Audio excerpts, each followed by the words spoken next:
Hi guys, let me introduce myself. My name is Alicia Nepospaningrum and I'm from class C. My name is 202132069 and today I want to tell about speech from Emma Watson. Who is Emma Watson? Emma Watson is an English actress and activist. She is born in April 15, 1990. Emma Watson gave this speech on September 20, 20 and 14. British actor and goodwill ambassador for UN Women Emma Watson gave a smart, important and a moving speech about gender inequality and how to fight it. In doing so, she launched the HEforSHE initiative, which aims to get men and boys to join the feminism fight for gender equality. In the speech, Watson made the important point that in order for gender equality to be achieved, harmful and destructive stereotypes of masculinity and behavioral expectations for boys and men have got to change. This is Emma Watson. Today we are launching a campaign called HEforSHE. I'm reaching out to you because I need your help. We want to end gender inequality, and to do that, we need everyone to be involved. This is the first campaign of its kind at the UN. We want to try and galvanize as many men and boys as possible to be advocates for gender equality.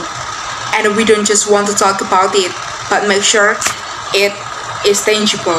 I was appointed 6 months ago, and the more I have spoken about feminism, the more I have realized that fighting for women's rights has too often become synonymous with man-hating. If there is one thing I know for certain, it is that this has to stop.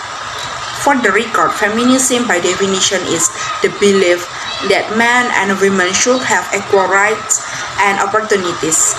It is the theory of the political, economic, and social equality of the sexes.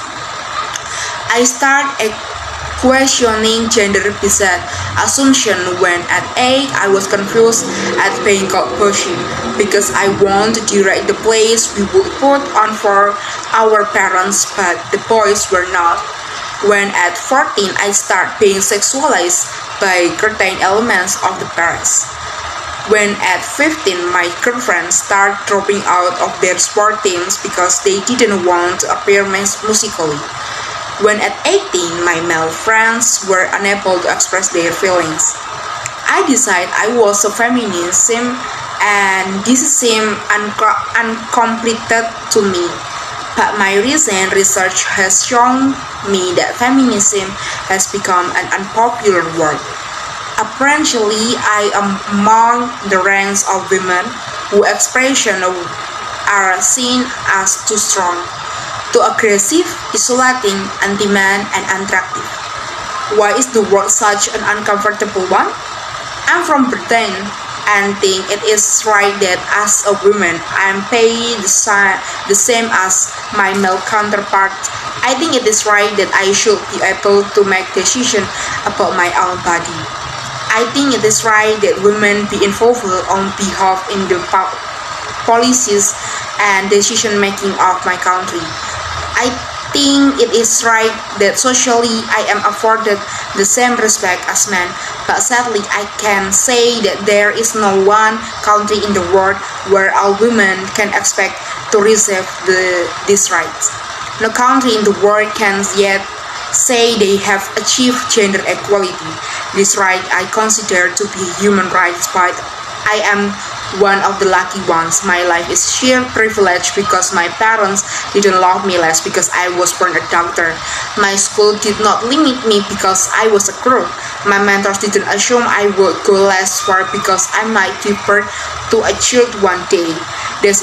In 1997, Hillary Clinton made a famous speech in Beijing about women's rights.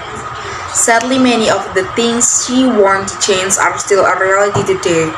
But what stood out for me the most was that only 30% of her audience were male.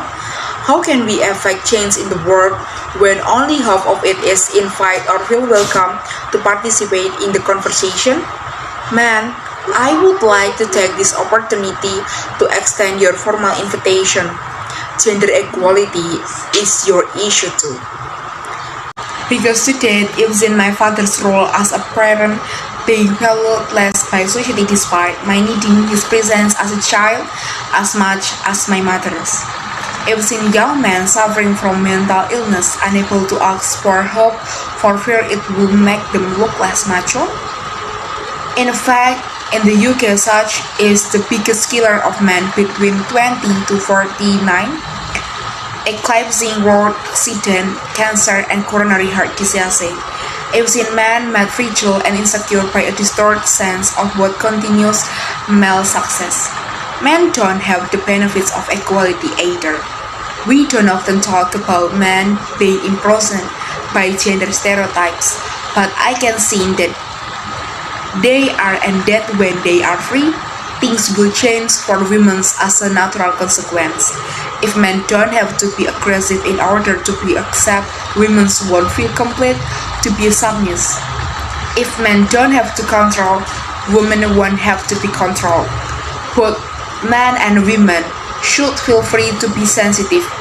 Both men and women should feel free to be strong. It is time that we all possess gender on a spectrum, not as two opposing sets of ideals. If we stop defining each other by what we are not and start defining ourselves by what we are, we can all be fair, and this is what HEforSHE is about. It's about freedom.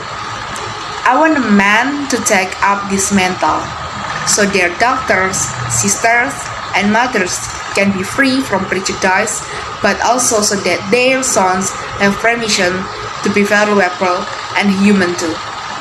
Reclaim those parts of themselves they abhor, and in doing so be a more true and complete version of themselves. You might be thinking, who is this Harry Potter girl? And what is she doing up on stage at the UN? It's a good question, and trust me, I have been asking myself the same thing. I don't know if I'm qualified to be here. All I know is that I care about this problem and I want to make it better.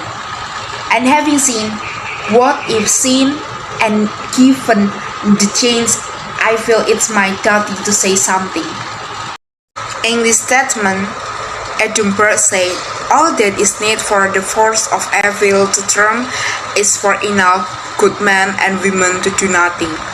In my nervousness for this speech and in my moments of doubt, I've told myself firmly, if not me, who? If not now, when? If you have similar doubts when opportunities are presented to you, I have those words might be helpful. Because the reality is that if we do nothing, it will take 75 years, or for me to be nearly 100 before women can expect to be paid the same as men for the same work. 55 million girls will be married in the next 16 years as children. And at current rates, it won't be until 2086 before all rural African girls will be able to receive a secondary education. If you believe in equality, you might be one of those inverted feminism I spoke of earlier. And for this, I applaud you. We are struggling for a uniting world, but the good news is we have a uniting movement. It is called HEforSHE. I'm inviting you to step forward, to be seen, to speak up, to be the HEforSHE, and to ask yourself, if not me, who? If not now, when? Thank you.